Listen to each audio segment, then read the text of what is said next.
এইবার ভোটে তুমি কারে ভোট দেবে বলো? এইবার ভোটে তুমি কারে ভোট দেবে? কেন এই জিরি দেবো? ইরি মানে কার? হ্যাঁ দেবো একদম এই সোনার মানিকই দেবো আমি ভোট। একদম। হ্যাঁ কোনো গল্প হবে না নাকি? কোনো গল্প হবে না। তার লোকে যদি এসে ধরে যে ধর ভোট দেবো না না দিতে সেও শিখাতে, এর ছাড়া ভোট আমি কারুর দেবো না। এইরকম ব্যাপার? এইরকম ব্যাপার আমার মারা। হ্যাঁ আমি সব কারুর ধরো কেউ তোমার পায়ে ধরলো যে আমাদের ভোট না না না না বাবা ধরো না, আমি তোমার দেবো না। আচ্ছা কিন্তু এর যদি দিতে আইতা ইরিট দেবো। এই নামটা কি? ওই বাইজি জিয়ারুল গোকেন ছবি দিলে কে সোনার মতন জ্বলতেছে।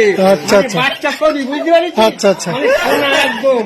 হ্যাঁ আল্লাহর কিরে বলতেছি, জিয়ারুলির ছেলে ওই চুলচাং হাসা উড়ির ওই ছোট সিন ওটা, মানে আমি বলছি আরে কি সোনা হ্যাঁ সে যে তুই দেখিস নি ছবি আল্লাহর দেখাচ্ছে। আল্লাহ খুব ভালো দেখাচ্ছে। আর ভোট তাহলে একেই দেওয়া, একই আমি কোনো গল্প নেই। হ্যাঁ ঠিক আছে, অসংখ্য ধন্যবাদ।